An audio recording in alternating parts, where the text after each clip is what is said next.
everybody. Today I'm going to talk about maps. We're going to talk about the impact that they can have on the world, and also we're going to dive in a little bit about how you can start to build them in JavaScript.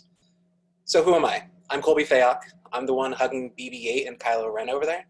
I work on the UX and front-end side of things at Element84.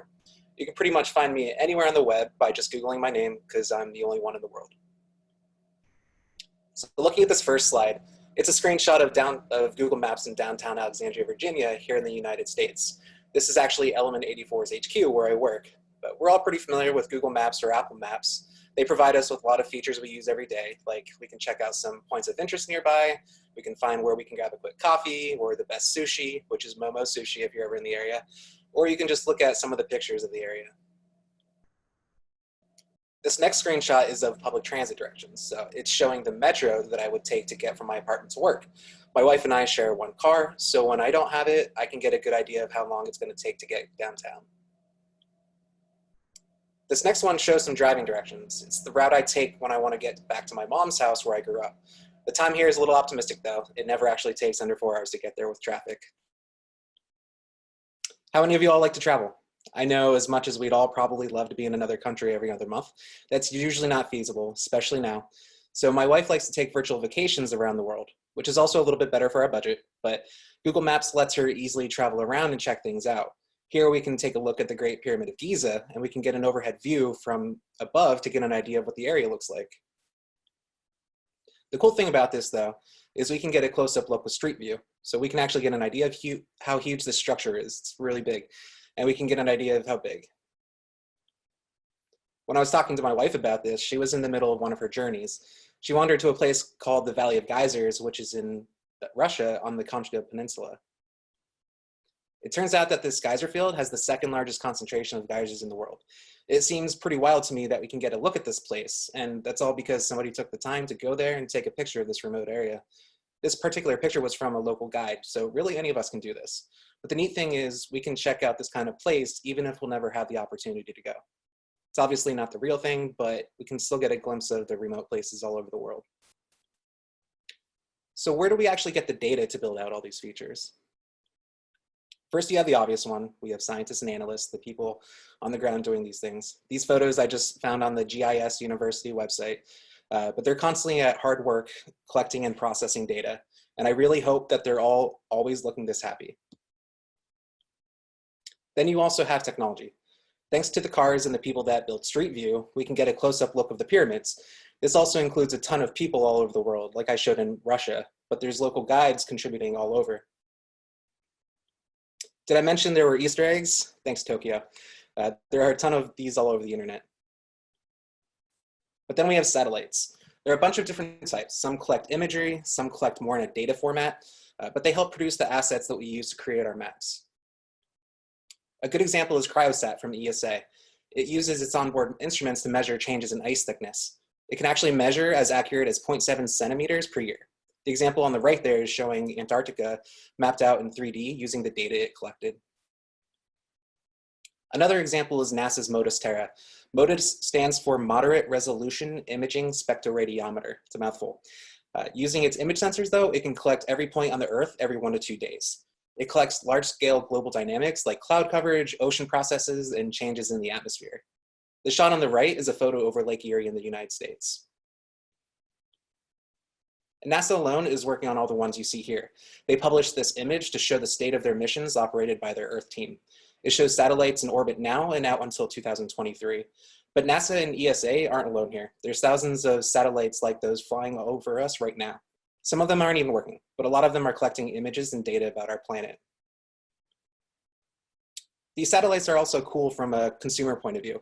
So NASA and other teams put pictures up on Instagram so we can get a daily dose from above. So at the top left, you see the International Space Station, which isn't necessarily a satellite, but it shows a cool picture of Earth at night. The bottom is from Daily Overview, which gives us a look at Lake Natron in Tanzania, which is just mind-blowing. Then on the right, we have this gorgeous look from NASA Earth. It's a picture of Margui Archipelago, which is on the border of Burma and Thailand. It's awesome to be able to see these kinds of inspiring pictures right from your Instagram feed. But switching back to maps for a second, this is just another look at downtown Alexandria. But behind that, it's on OpenStreetMap. OSM is an open source project. It means It maintains a huge set of metadata that includes the attributes and properties that define specific geographic areas. It allows mappers all over the world to contribute. So with their tooling, anyone can identify points of interest or update features. With our powers combined, so this means another source of this data is you. Millions of people have mapped all over the world using OSM. There's meetups and communities all over. Others just work alone as individuals, but thousands of people work on this every single day. You also can see big companies who use or contribute back to OSM. Apple, for instance, uses it for regions where commercial data isn't necessarily available. Lyft, with its work, also contributes back. They're all adding points of interest or drawing streets. And it's more than just learning about what's in the US or in Munich, but third world countries all over the world. This is incredibly helpful from a humanitarian aid perspective. Here we can see an identified refugee camp on the border of South Sudan and Ethiopia. A lot of the times, people in these areas might not know where they can go to be safe, but OSM allows these people to identify these features that help others survive. So where am I going with all this? The point I'm trying to make is that these maps are more than just driving directions. Maps are literally giving people tools to save the world. There's tons of research going on in many different areas, from climate change to agriculture.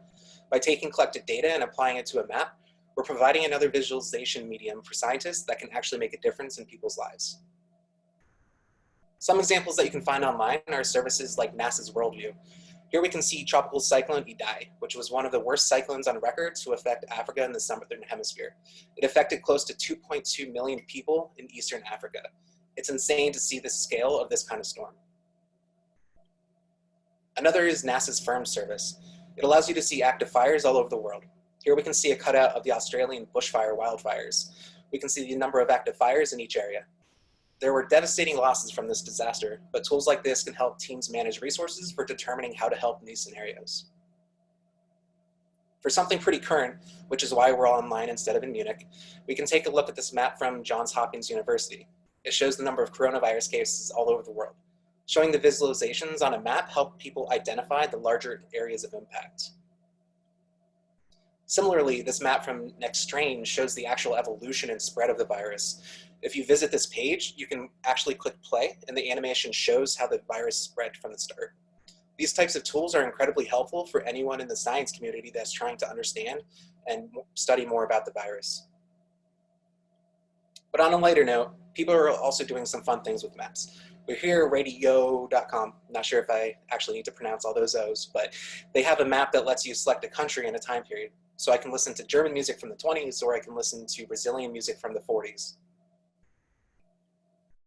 But there are a ton of well-known teams doing great work trying to help. These are some of the ones from the United States. We have USGS helping to map out earthquakes. We have USDA monitoring food access. And they're not just monitoring the US, they're monitoring all over the world. They are working towards providing more information to people who can actually make a difference, which is directly translating to lives saved. So how does this stuff actually work?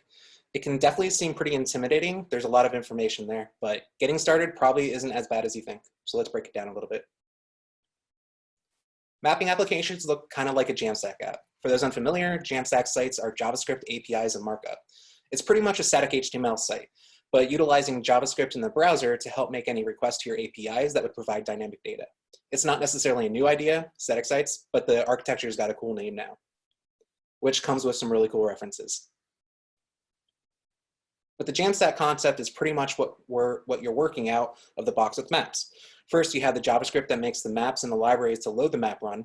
Later on top of that, you have your APIs, which for maps looks kind of like your underlying imagery or anything you put on top of that. That all compiles down to your markup, which output is your standard HTML, CSS, and JavaScript, and that ultimately gets served to the person using the app. So let's start from the top with JavaScript. We're going to look at Leaflet. Though it's not the only mapping library out there, it's probably the most popular. Here we have a simple example of a map that we get from the Leaflet's homepage.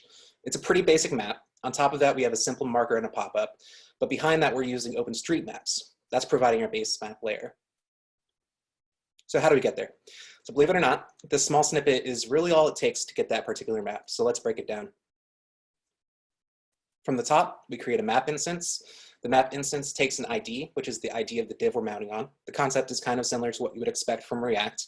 But next, we set the view of the map using latitude and longitude. We also set the zoom level that allows us to determine how far in the map we're actually zoomed. Next, we describe the layer that we want to add to the map. This part is called the tile layer. I'll go over tile layers in a little bit, but once you set up your new tile layer instance using an endpoint URL, we also provide an attribution to give the service credit. So this will give us the base of the map, but how do we actually get that marker? This last snippet creates the marker. Using a leaflet marker instance, we set the position where we want the marker to be using that same latitude and longitude. Then we bind that pop-up to the marker with some simple text, and we continue to open it up in its place. And after that, we have our map. So if you're anything like me, you like to build your applications out in React. Luckily, we have React Leaflet, which is a library that takes Leaflet and builds out native React components to help quickly build maps. Here we have an example that's shown on the React Leaflet homepage. If you notice, it's the same map as before, but it's now built with React components. Breaking this down again, we have a map component that reps everything. We set our latitude and longitude using the center prop, and we set our zoom using the zoom prop. Inside our map component, we have a tile layer component. There we add our endpoint and an attribution. Then we add a marker component. We set the coordinates with the position prop. Inside that, we include a pop-up component, which we can then nest with our simple text. And once again, we have our basic map example. If you're not a React fan though, there's definitely some other flavors of Leaflet available. Angular and Vue both have libraries to help you get started. Unfortunately, I couldn't find a logo though that had the Angular and the Leaflet mashup, kind of like the Vue one. But while React provides a good base to get started, the real magic is working directly with the Leaflet API. The way Leaflet works is by attaching itself to the browser window. This is probably less common than it used to be as we're all going modular, but once you have the component mounted, you have access to all the Leaflet APIs, where here we can create a map that's not of this world. But that kind of thing isn't without its ups and downs when trying to mix it with React. React has its own internals to maintain state, so once you start building out complex solutions, this can start to get out of sync with the map if you're not careful. So the solution that we've taken is to start with a React foundation, where we build on top of it with the Leaflet APIs. This allows us to easily construct the actual map, but then perform complex operations with the data we want to display. On top of all of that, there are a ton of plugins that we can use to layer on top of Leaflet to make hard things easier to do. In this screenshot, we see Leaflet anti-meridian. The challenging thing about maps is that the Earth is actually round. So when trying to represent this in a 2D format, your coordinates map to a single area. What ends up happening is like that top example, where the lines look like they're kind of going back and forth across the map. To fix this, we can use a little bit of math on our own and process the location data, or we can use this plugin to take the hard work out and know that we're getting it right. Another example plugin is Leaflet Terminator. It's a little bit more of a visual example. It lets you easily overlay day and night regions on the map. It's just a nice way that you can easily identify time references if that's what your map needs.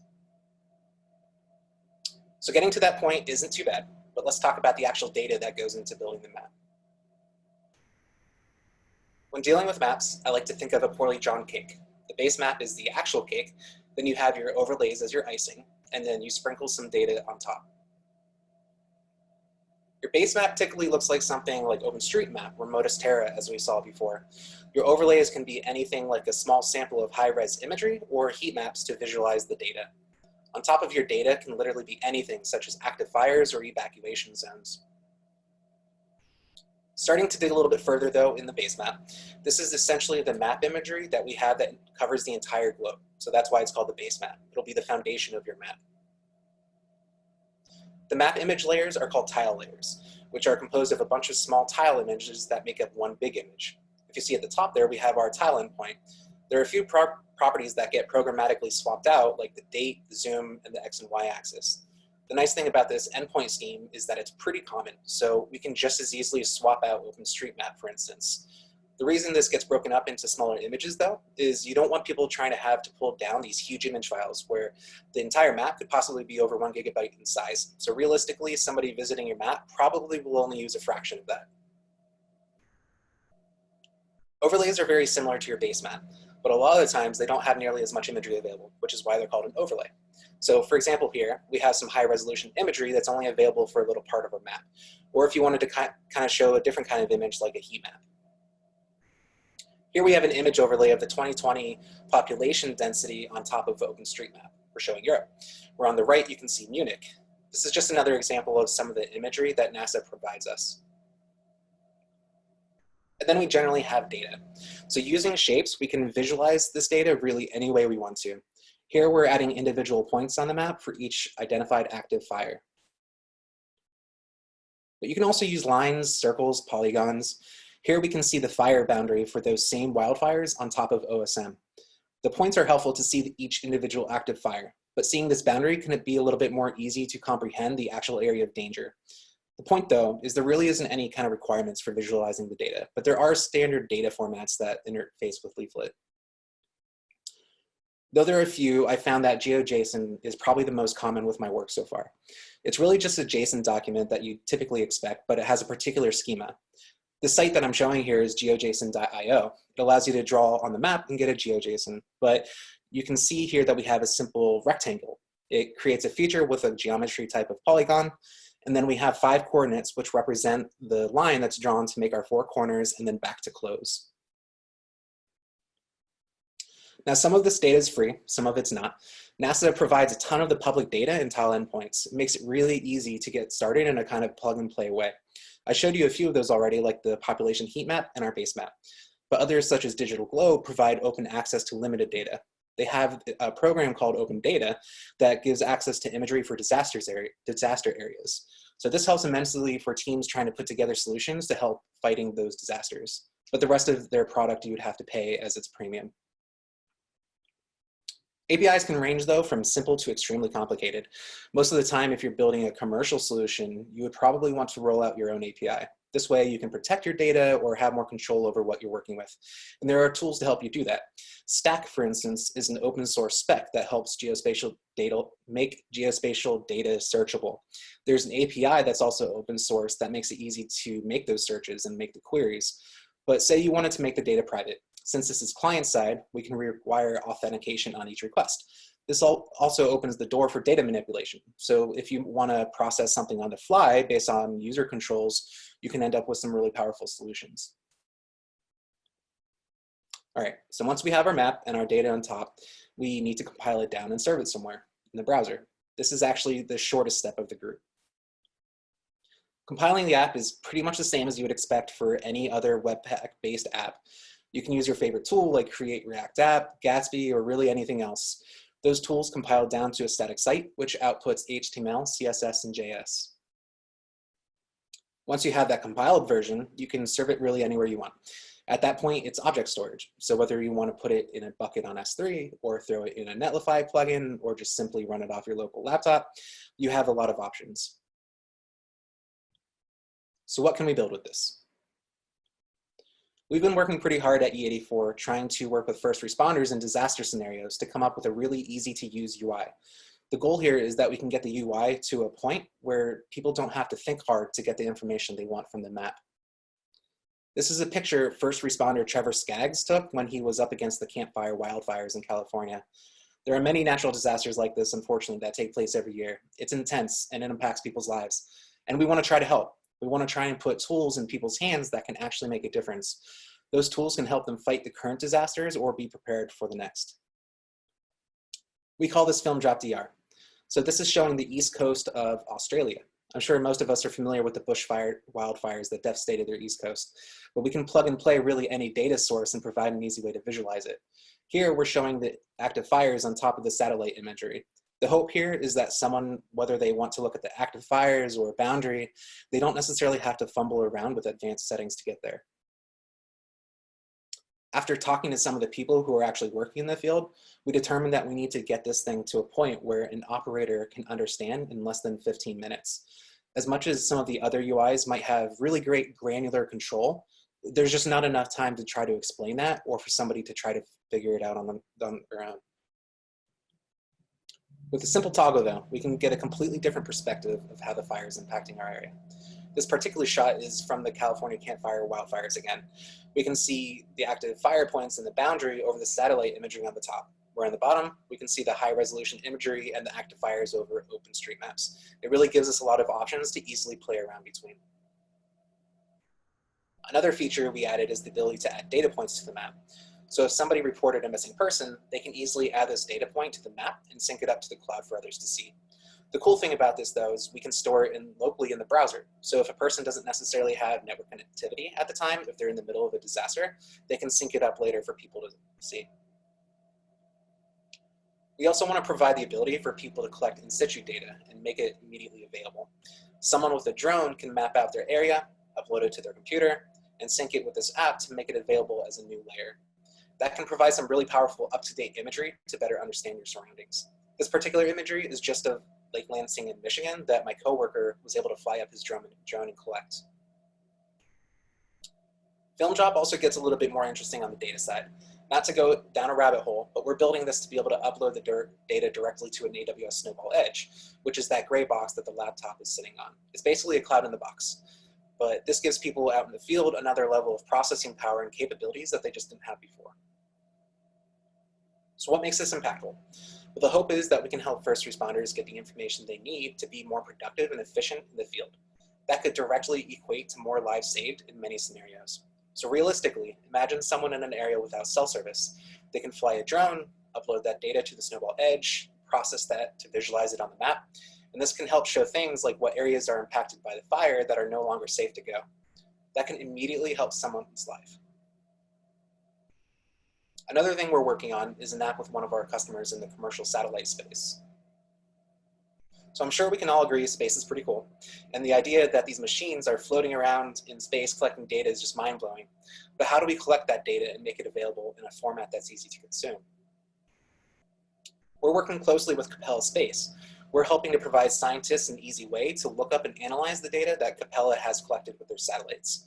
Here we're showing a search of Rotterdam, so we can see all the imagery that they have available at this time. Once you select one of the results from the search, you can get a closer look and actually overlay that image on the map. This also comes with a big bucket of metadata. We only get a glimpse of that here on the left, but it's typically more useful for somebody who works closely with that type of data every single day. If Capella doesn't already have the imagery they want, we can provide an interface that lets them actually task their satellites in real time.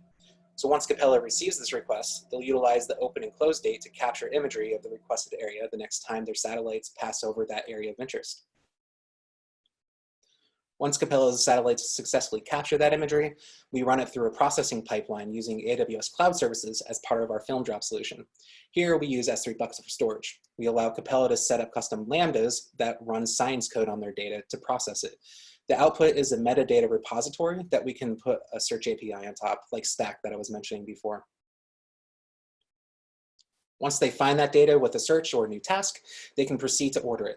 The order it provides access to pretty much all of their assets. So that's usually high resolution imagery or a dump of the metadata. We're pretty excited for Capella as they're set to launch their Sequoia satellite at the end of the month. These satellites will collect SAR imagery, which is synthetic aperture radar. They'll allow Capella to collect a 0.5 meter range through cloud coverage and even at night. The UI that I just showed you will allow their customers to task the satellite to collect imagery in the areas that they're interested in. So again, what makes this impactful? We're providing a way for scientists to easily discover and analyze data from satellites. This gives them more tools and information to make better decisions that can impact the people on this planet. Summer's approaching, so how about a road trip? Of course, we can have a little fun with this too. I put together a simple demo that tracks a summer road trip on the east coast of the United States. This is actually a road trip that I took with my wife in 2015. Ignore the straight line out to Vegas. We actually flew for that part, but it allows us to simply get a look at all the locations we want to stop at throughout the states. The cool thing is though, once we take that road trip, we can select one of those points and get a little itinerary with a picture from when we were there.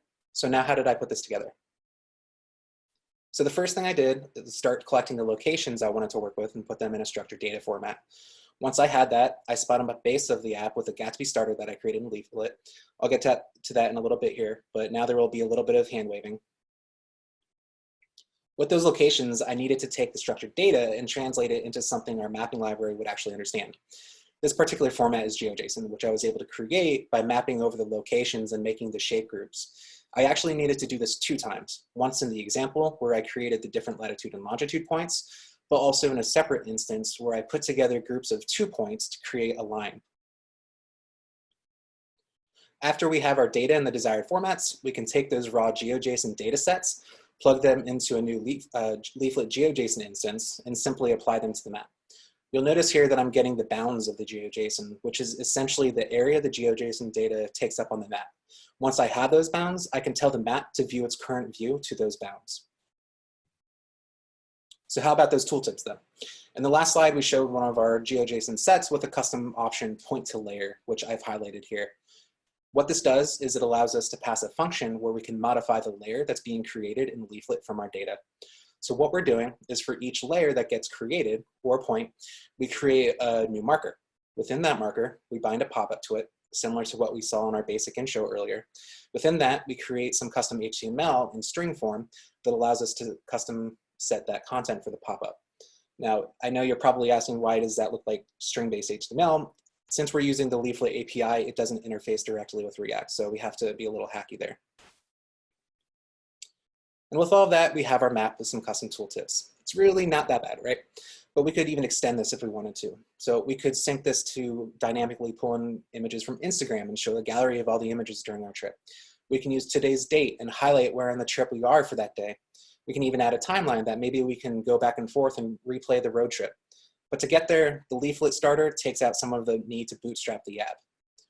So we can get productive right away by playing with the data. If you're curious or interested in getting your hands dirty, the source code for this is up on my GitHub, which I'll post to Twitter later, which isn't a hint to follow me or anything, but I'll include that also in my talk's Slack channel. And for the last time, what makes this impactful? Well, for me, it was just fun to build. I love road trips. But it's fun to take some normal event and make it a little bit more interactive to share with a map. Now, when I talk about we, I really mean all of us. I want to drive home the point that any of us can do this. The tools that we have available make this accessible for anybody to build with. So as I mentioned before, I started that demo with a starter. To help get people productive quickly, I put together a Gatsby starter for Leaflet. We can very quickly spin up a mapping app with little fuss and immediately become productive. So using the Gatsby CLI, you can create a new project with the Git address. This grabs the projects and installs the NPM dependencies. Then you run yarn or npm develop, whatever you prefer, and this starts your local server. And then we have our mapping app. It's simple, but I've been trying to add features little by little. But it's a really good foundation if you want to just simply get quickly bootstrapped it with a mapping app in React. And as a bonus, the summer road trip demo that I showed can actually be used as a Gatsby starter. So similar to the Leaflet one, you can instantly spin up a new road trip app. You would use the Gatsby CLI like the other one using the Git address, but I also wrote a tutorial that walks you through setting one up yourself, which I'll post in the Slack as well. It goes step by step through the functionality with split out commits for reference. You can also deploy it right to Netlify if you have an account. That makes it really easy to spin up fast. And just to note, this works for anywhere in the world. It's not just US. This is just the example that I'm providing. Just remember to update the photos so that it's not showing me and my wife everywhere. If you're interested in getting involved, there's a huge community out there waiting for you. You can find the State of the Map conferences all over the world. They have a huge community of people working with maps. The interests there range from people actually collecting the map data and people who are using the data. I was lucky to go to one 2 years ago in Michigan as an attendee. It's awesome to see how passionate people are about this technology, and the stories there will both break your heart and inspire you to do more. If you want to get involved from an actual mapping perspective, OpenStreetMap gives you some tools to get started. They have a vast wiki to help you get a good idea of what's going on. They even have a beginner's guide that you can look at. But they also have a nice guided tour of their UI, so it walks you through each of the tools to try to teach you how to make changes on the actual map. This screenshot is showing the roads and location in Marienplatz in Munich. Hopefully I said that right. You can see on the left, we're able to modify the properties associated with each feature. For instance, if we click into the street, we can see the surface is made of stone. We can also see if the street is lit. If something's wrong with this, we can make the changes to help keep things current. And you can be a part of a huge community of mappers working every day to fix and keep this updated. I found this particular picture on the OpenStreetMap Facebook community. So before I sign off, I want you all to think, how do you use maps? What features do you use every day that you never really thought of how it actually works? Maybe the next time you go to pull a Google Maps widget for your landing page, you can actually create your own with Leaflet. And that's it. Thank you.